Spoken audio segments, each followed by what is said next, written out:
बनवा से नमक और फूल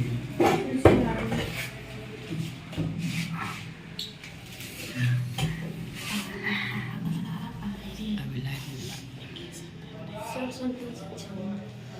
देखो त्रिभुज के बारे में पढ़ना है कि पहले त्रिभुज किसको कहते हैं जानता है? जब हम लोग ऐसे हो सकते तीन रेखाखंडों से बनी आकृति को, तीन रेखाखंडों से बंद आकृति को त्रिभुज कहते हैं ना, इसी ना बोलते हैं। तीन रेखाखंडों से घिरी आकृति को त्रिभुज कहते हैं। तो हम लोग ऐसे बोलते हैं, ये हो गया ए बी सी, इसमें ए बी रेखाखंड है, बी सी रेखाखंड है और ए सी रेखाखंड है। तीन रेखाखंड से वो बंद आकृति बन रहा है, ठीक है। इससे जो आकृति बन रहा है उसी को हम लोग कहते हैं त्रिभुज। देखो ये तरीका ऐसे हम लोग बोल सकते हैं क्या? देखो तीन को बिंदु ले लिए कहीं पर भी, चलो इधर ले लिए, तीन को हम लोग ऐसा बिंदु लेंगे जो ओसन रेख हो। ओसन रेख मतलब समझता है, मतलब जो एक ही रेखा में नहीं हो, मतलब अलग अलग हो। एक ही रेखा मतलब कुछ चीज इसे मतलब इसे इसी तरह नहीं रहे, एक रेखा में नहीं रहना चाहिए। तो तीन वैसा बिंदु जो ओसन रेख हो और तीनों बिंदुओं को आपस में मिलाने से जो आकृति बनती है उसको भी त्रिभुज कहते हैं हम लोग। जैसे इसको मिलाएंगे यहाँ से इस तरह से, इसको तो हम लोग त्रिभुज बोलते हैं, ठीक है। या जैसे तीन भुजाओं से घिरी आकृति को त्रिभुज कहते हैं, ऐसे बोल सकते हैं। या फिर ऐसे बोल सकते हैं कि तीन असंरेख बिंदुओं को मिलाने वाले रेखाखंडों से बनी आकृति को त्रिभुज कहते हैं, ठीक है। तीन असंरेख बिंदुओं के रेखाखंडों को मिलाने वाली रेखा को त्रिभुज कहते हैं, आकृति को, ठीक है। इसलिए देखो यहाँ पर एक बिंदु था, एक बिंदु था, एक बिंदु था, ठीक है। तो त्रिभुज में जो तीनों बिंदु होते हैं वो संरेख होता है। एक होता है संरेख, एक होता है वो संरेख। संरेख का मतलब क्या होता है समझना। संरेख का मतलब ऐसा सभी बिंदु जो एक ही रेखा पर स्थित हो। जैसे मान लो यहाँ पर ए है, यहाँ पर बी है, यहाँ पर सी है, तीनों बिंदु है, तीनों बिंदु एक ही रेखा पर स्थित है, इसको हम लोग बोलते हैं संरेख बिंदु, ठीक है। अगर उल्टा होता है वो संरेख, वो संरेख किसको बोलते हैं? तो वैसा बिंदु जो एक ही रेखा पर स्थित नहीं हो, मतलब ऐसे है, ऐसे है, ऐसे है, दो बना सकता है, दो कोई दिक्कत नहीं है, ठीक है। लेकिन तीनों बिंदु संरेख नहीं होना चाहिए, उसको कहते हैं वो संरेख बिंदु। अब इसको जो मिलाएंगे बिंदु को, इससे जो आकृति बनेगा उसी हम लोग कर देंगे त्रिभुज, त्रिभुज का नाम दे देंगे, ठीक है। अब त्रिभुज में दोनों सब चीज जानते हैं कि तीन भुजा तीन कोण होता है, ठीक है। तीन को शीर्ष भी होता है। तो शीर्ष किसको बोलते हैं? जो ये भुजा जो रहेगा नहीं, बिंदु जो रहेगा जहाँ पर दो भुजा मिला है उसको लोग बोलते हैं शीर्ष। शीर्ष का नाम क्या है? तो ये वो शीर्ष ये हो गया। अब देखो दो भुजा यहाँ पर, एक उधर जा रहा है, एक उधर जा रहा है, ये वाला यहाँ पर मिल रहा है, तो बिंदु को हम लोग क्या बोल देंगे? शीर्ष नंबर बी की। ये बिंदु को क्या बोल देंगे? शीर्ष सी।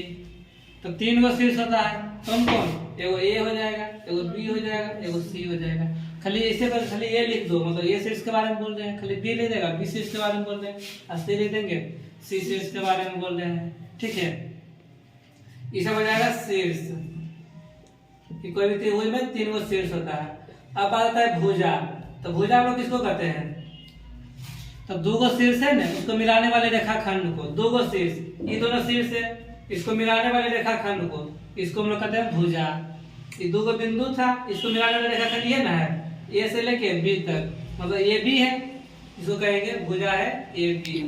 अब देखो ये दो गो बिंदु है, ये दोनों को मिलाने वाले रेखाखंड क्या है? ए से लेके सी तक, इसको ए सी बोल सकते हैं। ए सी बोलो या फिर सी ए बोलो, कोई दिक्कत नहीं है। हम लोग सी ए भी लिख सकते हैं और ए सी भी लिख सकते हैं। अब समझना, ये दोनों शीर्ष है, दोनों बिंदु को जो मिलाएगा रेखाखंड उसी को कहेंगे हम लोग भुजा। तो भुजा क्यों हो जाएगा? B C. तो देखो तीन गो शीर्ष भी था, तीन गो भुजा भी था। अब देखो आकृति के अंदर में देखना, तीन गो कोण भी बनता है, तीन गो कोण भी बनता है। क्या कोण का नाम कैसे लिखेंगे? तो कोण का नाम हम लोग बहुत प्रकार से लिख सकते हैं। देखो सबसे सटीक जो है ना उसको ऐसे लिखना है। तो मान लो यहाँ पे कोण को लिखना है, तो देखेंगे कौन शीर्ष पर बन रहा है? ए पर बन रहा है, ए को रखेंगे बीच में, अब बाकी दोनों है ना बी सी, दोनों कहीं भी लिख सकना। तो आगे लिख दो, देखो पीछे लिख दो, हो गया कोण बी एस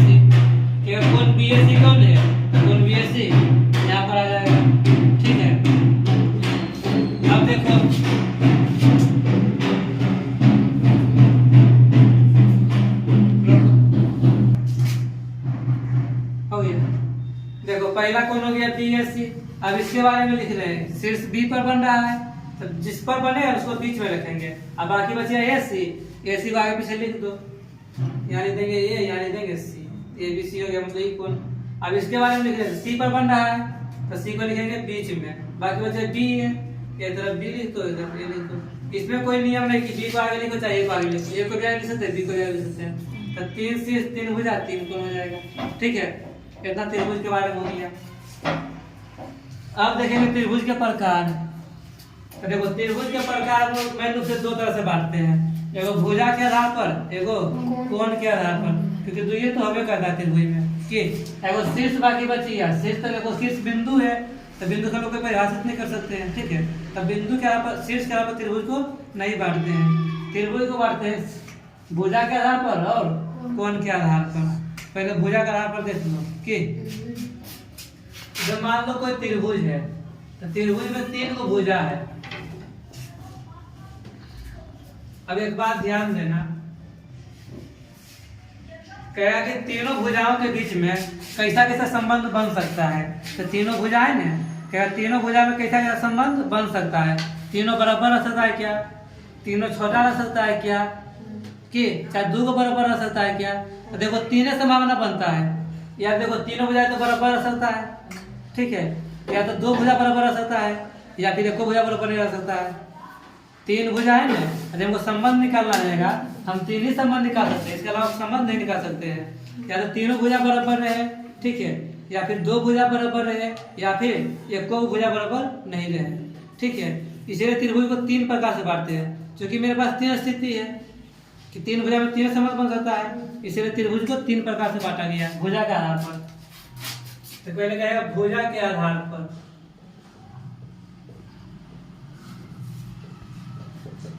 कौन कौन त्रिभुज होगा, सबसे पहला होता है समबाहु त्रिभुज,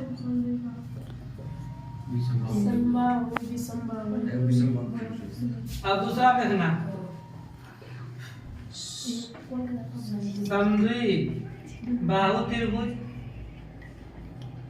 अब तीसरा में विषम बाहु त्रिभुज। इतना हो गया। ठीक है, समबाहु, सम मतलब बराबर, बाहु मतलब भुजा, जिसकी सब भुजा बराबर रहेगी उसको कहेंगे समबाहु त्रिभुज।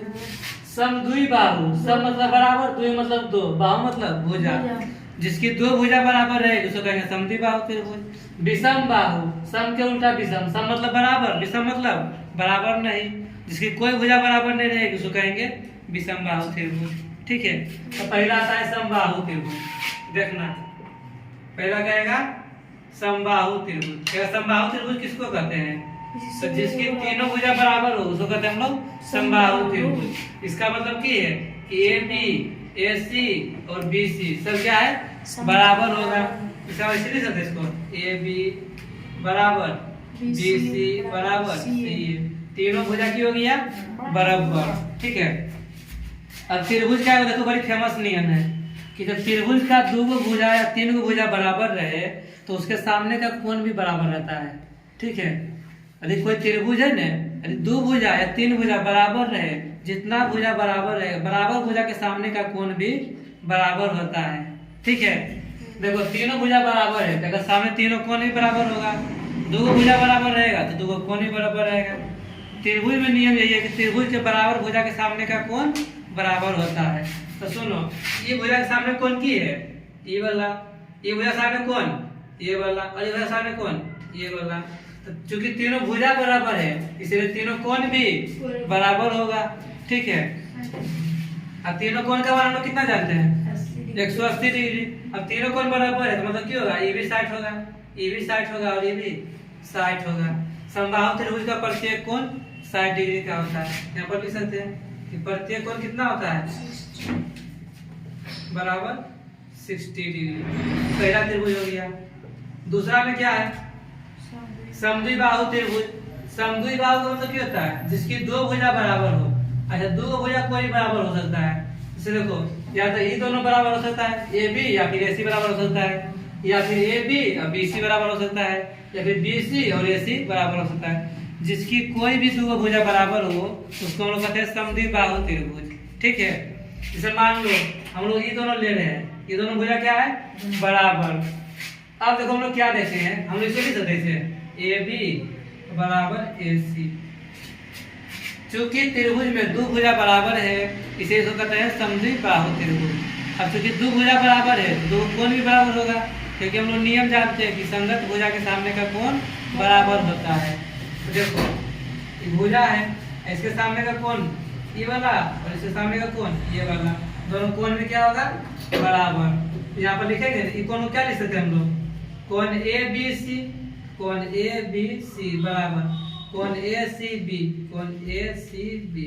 तो सुनो समद्विबाहु त्रिभुज में दो भुजा भी बराबर होता है और दो कोण भी बराबर होता है। जो भुजा बराबर रहेगा उसके सामने का कोण भी बराबर हो जाएगा। ये हो गया। अब तीसरा में क्या था, तीसरा में आता है विषमबाहु त्रिभुज। विषमबाहु त्रिभुज का मतलब क्या है, जिसकी तीनों भुजा अलग अलग लंबाई की रहेगी, मतलब कोई भी बराबर नहीं रहेगा। इसमें देखो 3 को बराबर था, इसमें 2 को बराबर, अब एक भी बराबर नहीं रहेगा। जैसे देखो ये भुजा AB है, ये भुजा क्या है AB, आई भुजा BC, आई भुजा CA बराबर। जैसे समझ कि तीनों बराबर है, लेकिन विषमबाहु त्रिभुज है बराबर नहीं होना चाहिए, तो तीनों को काट देंगे। इसका मतलब क्या है AB अलग है, BC अलग है, C अलग है, कोई भी बराबर नहीं है। ठीक है, इसको 1 डंडा लिख दो, इसको 2 डंडा, इसको 3 डंडा, मतलब इसका कुछ लंबाई है, इसका कुछ लंबाई, इसका कुछ अलग लंबाई है। इसकी तीनों भुजा अलग अलग रहेगी उसको कहते हैं हम लोग विषमबाहु त्रिभुज। देखो तीनों भुजा अलग है तो तीनों कोण भी अलग ही अलग होगा, ये फिक्स है। ठीक है, कि तीनों भुजा अलग है, जैसे सामने का तीनों कोण भी अलग अलग ही होगा। ठीक है, ये हो गया भुजा के आधार पर, इतना लिख लो पहले।